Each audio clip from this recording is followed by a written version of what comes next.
My name's Cynthia. I'm 32 years old. And yes, my parents really did skip my wedding to attend my brother's dog's obedience school graduation. They didn't call. They didn't text. They didn't even send a card. But while I walked myself down the aisle, they live-streamed Bruno, the family's pride and joy, trotting across a stage in a miniature cap and gown. The next morning, a box arrived on my porch. Paw print wrapping paper. Inside, a squeaky toy, a rubber bone wrapped in gold foil, and a note that read, "Hope your marriage is as obedient as Bruno. Love, Bruno." People think this is just about a missed wedding. It's not. It's about being erased by the people who raised you, paying for your own abandonment, and then watching them celebrate someone else in your place. I used to think family was about showing up, but on the morning of my wedding, I sent them something back. Something they never saw coming. And what happened next still makes my hands shake when I tell it. If you've ever been replaced, erased, or quietly cut out of your own story, stick with me. You're going to understand exactly why I chose the ending I did. The morning of my wedding smelled like lavender and damp grass, leftovers from the storm the night before. Silas had gone for a walk with his dad. I stayed behind, sitting in front of the mirror in my robe, hands wrapped around a mug of lukewarm coffee. At 9:43 a.m., my phone buzzed. The message was from my mom. "Sweetie, we're so sorry. Bruno has his graduation today. He's been working so hard. We'll make it up to you soon. Love, Mom and Dad." I blinked once, twice. Graduation for the dog. I whispered it out loud to no one, just to hear how insane it sounded. They chose the dog. I didn't cry. Crying would have meant I believed there was still something to fight for. I just set the phone face down and went back to folding napkins, like the day hadn't already been split in two.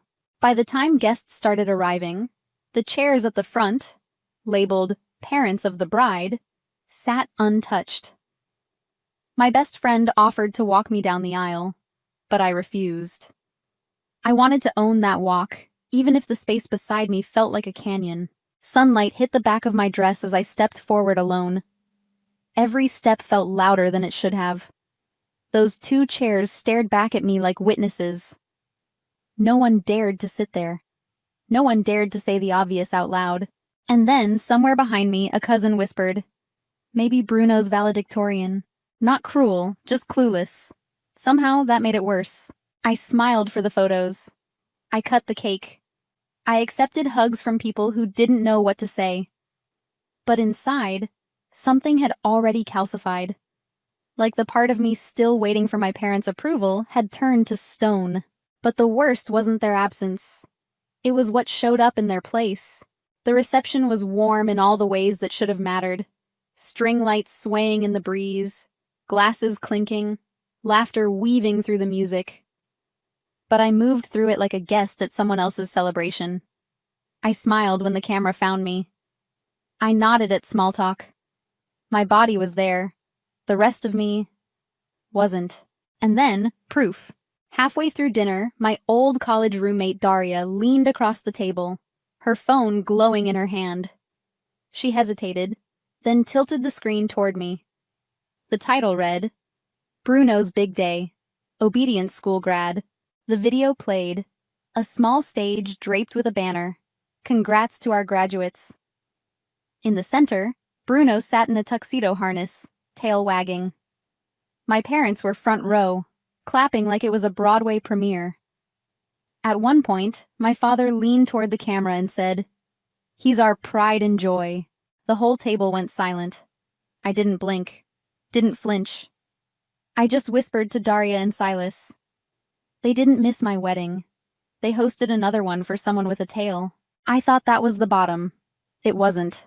Because the truth didn't just sit on that stage wagging its tail. It was sitting in my bank records, waiting for me to notice. And when I finally saw it, the whole story tilted. The morning after the wedding, I was still in that strange in-between, too numb to cry, too awake to forget. Silas was downstairs making coffee. I stayed in bed, scrolling through the flood of photos guests had tagged me in. And then, without really knowing why, I opened my banking app. There it was. Pine Ridge Obedience School. $750. Dated exactly 9 months earlier. My name, my card, my money. I stared at the number until my jaw locked. Pine Ridge. The same school. The same program. The same stage Bruno had strutted across while my parents clapped. I hadn't just been replaced. I had funded my own replacement. 9 months ago, when Bruno bit the UPS guy and my brother panicked in the family group chat, I'd offered, out of some misguided hope, to pay the deposit for the best training program in the state. My mother had called me thoughtful. My brother had called me a lifesaver. Now I knew exactly what I'd saved. I dug through the desk in the guest room and found it. An unused thank you card, white linen stock, gold trim. Inside, in my father's handwriting, "Thanks for supporting Colton and Bruno. Couldn't have done it without you." No signature, no warmth, just a receipt in disguise. It wasn't that they forgot my wedding, it's that they remembered something else more. I printed the bank statement, taped it into the first page of a black-covered journal, and wrote beneath it, "The cost of love, measured in obedience." Then I slid the journal into the drawer beside my wedding album. One held the proof of what I'd built, the other held the proof of who tore it down. But the real break didn't come from a receipt. It came from the words my mother chose next. I told myself not to call, not to give them another opening to dress cruelty up as misunderstanding. But the part of me still wired to believe family might one day act like family dialed anyway. My father answered. His voice was as flat as old linoleum. "Hello? It's me," I said. "Is Mom there?" "She's busy. What do you need?" I just wanted to ask. "Why didn't you come?" He didn't hesitate. "We told you, Bruno had his graduation. You didn't think your daughter's wedding was more important than a dog learning to sit?" I heard muffled movement, then my mother's voice, crisp and polished like she was reading from a script. "Cynthia, sweetie, you know dogs are loyal. They don't abandon family over drama." I let that sentence sit, heavy and sharp, before answering. "You weren't defending your choice. You were insulting mine." And I hung up. No screaming, no pleading. Just a clean sever, but the sever wasn't enough. A week later, a letter arrived. No handwriting, just a typed note, folded with military precision. "Cynthia, marriage when rushed is often a performance. We chose not to encourage spectacle. Hope you understand. No love, no names." I taped it into my journal opposite the obedience school receipt. Underneath I wrote, "My wedding was a performance, but I was the only one who showed up with a script." That was the last page where I wrote like I was keeping evidence. The next page was for action. I called my brother. "You know what's funny?" I said, my voice steady. "That program you're all so proud of. The tuxedo, the stage, the pride and joy. I paid for it. I funded my own abandonment." Silence. Not regret, just surprise. "Why do you always keep score?" he muttered. "Because someone has to," I said. "You all certainly don't."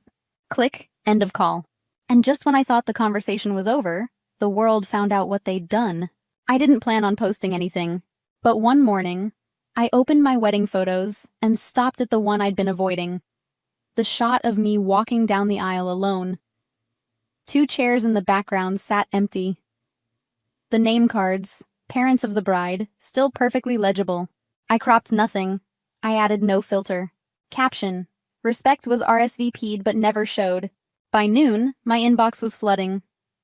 Comments poured in. Shock, outrage, quiet Me Too messages from strangers who'd been erased by their own families. By nightfall, the photo had been reshared over 1,000 times. Then came the morning show request. Under the bright studio lights, the host asked, "What made you post that photo?" I looked straight into the lens. Because silence was never mutual. It was imposed, and I'm not carrying it anymore. Gasps rippled through the audience when I read my mother's wedding day text out loud. They didn't miss my wedding, I told them. They chose something else. After the interview, a woman outside the studio stopped me. "That wasn't just your story," she said, voice breaking. "It was mine too." I didn't cry. I didn't need to. Weeks later, I stood in front of the gallery wall in my living room. On it hung 3 frames. Our wedding photo under the arch, Silas's hand in mine. A candid of friends and neighbors laughing in our backyard. and an empty frame labeled to be filled by who shows up. I don't wait for their calls anymore. I don't watch their lives from the sidelines. They made a legacy out of a dog. I made peace mine. If someone shows you they'll leave your chair empty, don't beg them to fill it.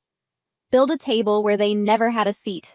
If you've ever had to start your own wall, your own circle, or your own table, share your story below. Someone else might need to see that it's possible.